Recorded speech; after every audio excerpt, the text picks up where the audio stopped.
President-elect Joe Biden just wrapped up the campaign stop for the two Democratic candidates in tomorrow's U.S. Senate runoff elections in Georgia. We're joined now by the Atlanta Democratic Mayor Keisha Lance Bottoms. Mayor Bottoms, thank you so much for joining us. You just joined the president-elect as he urged voters in your state to come out in record numbers once again. He says the whole nation is looking to you right now, the people of Georgia, in this election. What's your message? Give me a brief sense of what your message to voters is tonight. Well, it was only 3 years ago that I was in the same predicament in terms of getting turnout in Atlanta, and it was a close vote, but what it took was for people across this country to start energizing our city, and that's what I see happening across the state. There is an energy that I felt in this rally today that, quite frankly, I haven't felt during this election cycle. So you can feel that people are excited and they recognize what's at stake, and to have the eyes of the entire country on Georgia really speaks to who we are as a part of the electoral process. Obviously, we went blue in November, but I truly believe that we can stay blue, and it's about turnout. We're already seeing a record turnout in this state, and I think it's because of the energy that's coming from across the country. We just heard a top Republican election official in Georgia, Gabriel Sterling. I'm sure you know him. Tick through the numerous false claims the president made about the November election in that recorded one-hour conversation he had with Georgia's Secretary of State. He also is urging voters, in his words, don't self-suppress your own vote. How concerned should Republicans be in Georgia right now about the damage the president's rhetoric might be doing to voter turnout tomorrow?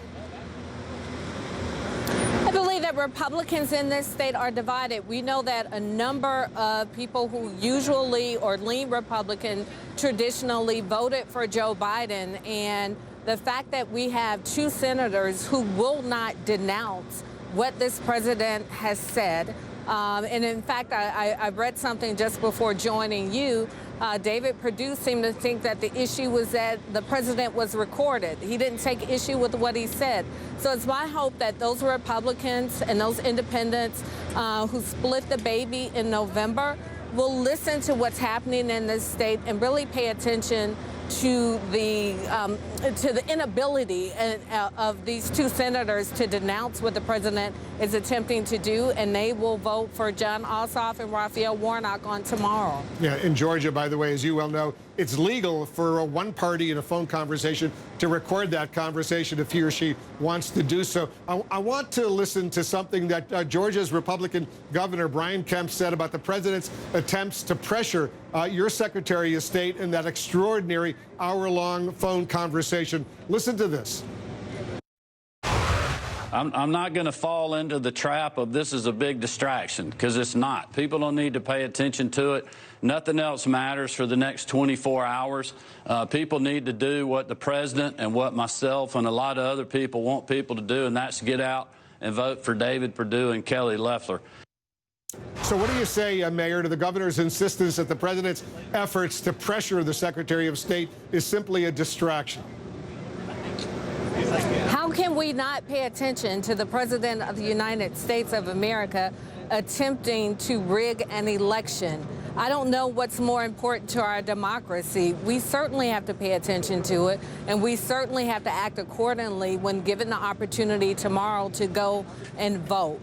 Donald Trump only has a couple of more weeks to be president of the United States, but you have two senators who will not denounce what he has said, and also at least one senator who said that she will be completely focused on making sure that Joe Biden fails. So it is time for us to move on as a country. The energy is here in this state. We have enough people who care about the election and the future of this country to turn out and vote. Many of these people did not vote in November. We are seeing thousands of those people turn out to vote, and I think it's going to be a close one, but I do believe that they can pull it off, that Jon Ossoff and Raphael Warnock can pull it off on tomorrow. You know, we just learned, Mayor, that voting totals in Georgia have now smashed all previous records for runoff elections. Over 3 million Folks, voters in Georgia already have cast their ballots either by mail or in person, and the voting will obviously continue tomorrow. Well, what does that tell you about these record numbers? It tells me that people are paying attention and that people care. But what I do want people to remember, especially Democrats across this state, we had a great early vote turnout in November, and then on the election day, it didn't go our way. So it's not enough that we rest and rely on the record number of people who've already turned out. We all have to turn out, and we can't take any vote for granted.